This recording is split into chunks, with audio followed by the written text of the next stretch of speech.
this is the presynaptic neuron and the postsynaptic neuron. The soma contains a nucleus and it directs substances that the neuron needs to maintain growth. And the dendrites coming out from it receive messages and conduct impulses toward the cell body.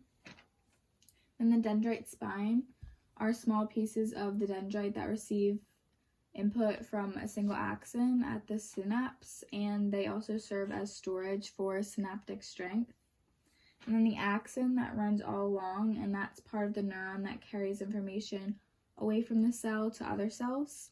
Then we have the myelin sheath, which is a layer of fatty tissue that insulates the axon and increases action potential along the axon. And then we have the mode of Ranvier, and there are gaps in the myelin that represent the action potential to prevent it from decaying, and it travels all the way down the axon. Then we have neurotransmitters, which communicate and transmit information from one to the other of electrical impulses. And then the axon terminal buttons, they're small knobs at the end of the axon, and they release neurotransmitters. And then we have the synaptic vesicle, and they store many neurotransmitters that are released at the synapse.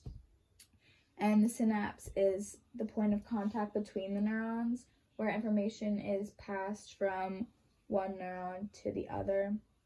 And then we have the receptor sites, and they are specialized membrane on the surface, and they're shaped to fit specific neurotransmitters.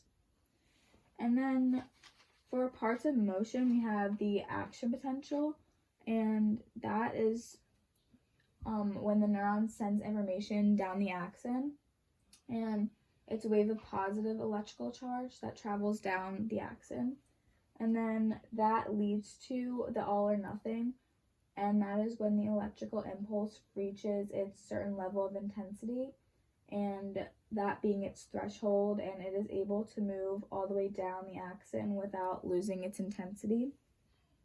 Then we have the resting potential, and that is when the neuron is not transmitting information and it is negatively charged.